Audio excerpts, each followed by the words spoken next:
रविवार को मधेपुरा जिले के सदर प्रखंड के मुरो पंचायत के मुखिया प्रत्याशी और पंचायत समिति सदस्य प्रत्याशी और उनके समर्थकों ने जिला प्रशासन पर चुनाव में धांधली का आरोप लगाकर लगभग 1 बजे दिन में जिला मुख्यालय के बस स्टैंड चौक पर मुख्य मार्ग को पूरी तरह से जाम कर जिला प्रशासन के खिलाफ जमकर नारेबाजी की। लगभग 1 बजे शुरू हुआ यह जाम शाम 5 बजे अधिकारियों की काफ़ी मशक्कत और आश्वासन के बाद समाप्त हुआ।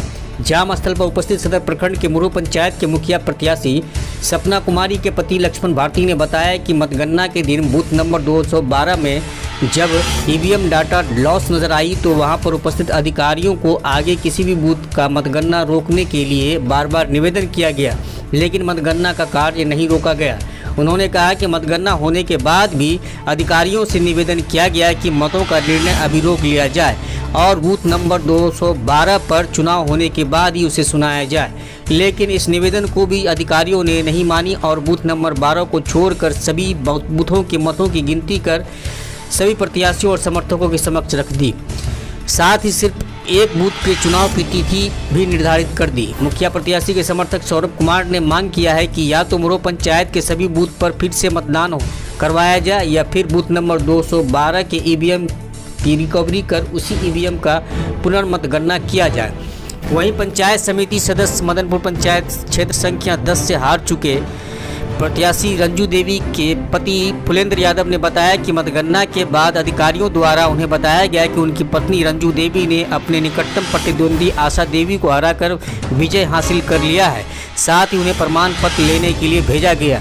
जब वे प्रमाण पत्र लेने पहुंचे तो उन्हें बताया कि उनकी पत्नी रंजू देवी हार चुकी है और उनके प्रतिद्वंदी आशा देवी विजय हुई है।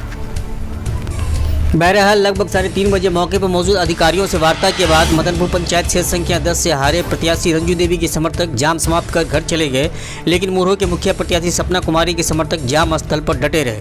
वहीं सदर एसडीएम ऋणज कुमार ने सभी आरोपों को सिरे से खारिज करते हुए बताया कि चुनाव के सभी कार्य को नियम के तहत किया गया है। मालूम हो कि सदर प्रखंड के मुरहो पंचायत का रिजल्ट एक बूथ के ईवीएम डाटा लॉस के कारण अटक गया है। बूथ संख्या 212 पर 315 वोट पड़े हैं, लेकिन ईवीएम डाटा लॉस के कारण गिनती नहीं हो सकी। फिलवक चंद्रिका देवी 1765 वोट लेकर निकटतम प्रत्याशी 1607 वोट प्राप्त करने वाली सपना कुमारी से आगे है, जहां 4 अक्टूबर को यानी सोमवार को पुनर्मतदान कराया जाएगा। हालांकि जिला प्रशासन के द्वारा पूर्व में पुनर्मतदान के लिए 3 अक्टूबर की तिथि निर्धारित की गई थी, जिसे बदलकर 4 अक्टूबर कर दिया गया है। मधेपुरा से अमित कुमार अंशु की रिपोर्ट। यह है जो मुरो पंचायत में चुनाव हुआ। चुनाव के दरमियान में कुछ ऐसी बूथ संख्या थी जहां ईवीएम गड़बड़ाया। उस ईवीएम को भी प्रशासन के द्वारा और हमारे विपक्षी के द्वारा उस ईवीएम को जो गड़बड़ा गया, उसमें वोट जो गिनती हुई, जो वोट गिर गया उसमें, उस ईवीएम की भी गिनती नहीं हुई। मैं सपना कुमारी का पति लक्ष्मण भारती, मेरी पत्नी सपना कुमारी मुरो पंचायत से मुखिया प्रत्याशी है और उनका चुनाव चिन्ह चिमनी छाप। मैं जब एजेंट था मतगणना कक्ष में भी मैं अपने पत्नी के एजेंट बना। मैं मेरी पत्नी मुखिया प्रत्याशी, मैं उसका मतगणना कक्ष में एजेंट था। मतगणना कक्ष में मैं एंट्री हुआ। मेरे ऊपर यह भी आरोप लगाया गया जो चिमनी छाप वाले का जो भी कैंडिडेट है मतगणना कक्ष में, जो मतगणक है, उसके पास मोबाइल है। मुझे प्रशासन द्वारा वहां जांच कराया गया, जबकि वहां कोई मोबाइल मेरे पास नहीं प्राप्त किया गया। और दूसरी बात, मैं जब 5 नंबर वार्ड मुरो पंचायत की बूथ संख्या 212, उसमें जब ईवीएम की गड़बड़ हुई तो मैंने वहां रोक लगाया। जब तक 5 नंबर क्लियर नहीं होता है तब तक 6ठा ईवीएम नहीं खोला जाए।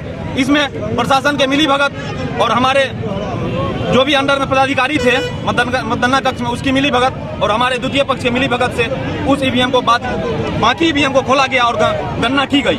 मेरे लाख विरोध पर यह कहा गया जो तुम दलित हो, तुम्हारा कोई नहीं चलेगा, नहीं तो यहीं कूट देंगे। चुनाव आयोग से एक विनम्र विनती और नम्र निवेदन करूंगा कि मुरो पंचायत में पुनः से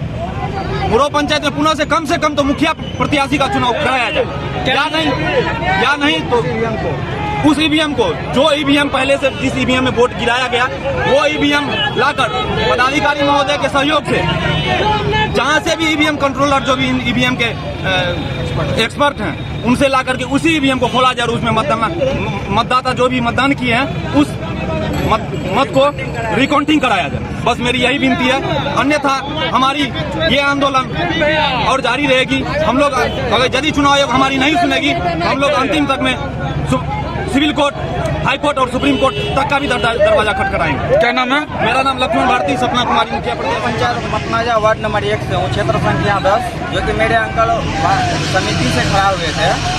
इसमें कि वहाँ पे 801 वोट से इसको विजय घोषित किया गया और बोले आप जाके प्रमाण पत्र ले लीजिए। और वहाँ प्रमाण पत्र लेने गए तो उसके जस्ट ही 2 मिनट के बाद किसी और को घोषित कर दिया गया है जिसका 797 वोट है और मेरे पास 801 वोट है। लेकिन मेरा यही कहना है, मैंने रिकाउंटिंग के लिए भी वहाँ पे बोला गया, आंदोलन भी किया, लेकिन वहाँ पे कोई सुनने के लिए तैयार नहीं हुआ। वो बोले एक ही चीज़ कहना है, सो मेरा रिकाउंटिंग फिर से कराया जाए, क्योंकि मैं गलत नहीं और सही हूँ। और रिकाउंटिंग के लिए मैंने हर जगह ठोकर खाया, लेकिन कोई सुनने को तैयार नहीं है। हमारे पास कुछ और भी मदनपुर पंचायत के मेरे साथ हैं, आप उनसे बात कर सकते हैं और पूछ सकते हैं। क्या नाम है आपका? मेरा नाम रवि यादव है। मुखिया पद के मतगणना को लेकर के एक जो हमारा सीओ रिसीव नहीं होने के कारण वहाँ पे रिपोल है, जिसको लेकर के लोगों के द्वारा विरोध किया जा रहा था। उन लोगों को समझाया गया कि जो निर्वाचन आयोग का डायरेक्शन है उसके आलोक में मतगणना का जो काम है वो होगा। उसके बाद लोगों ने बात को समझा, माना और वो अब यहाँ से चले गए हैं। क्या वहाँ पुलिस और जवानों को तैनात किया गया और कंटिन्यू हमारा वहाँ पेट्रोलिंग भी चल रहा है। रात में भी हमारा कंटिन्यू पेट्रोलिंग रहेगा और किसी को डरने की आवश्यकता नहीं है। बिल्कुल भय मुक्त वातावरण में आके अपना शांतिपूर्वक मतदान करें। पुलिस प्रशासन बिल्कुल चौकस है, तैयार है और सतर्क है।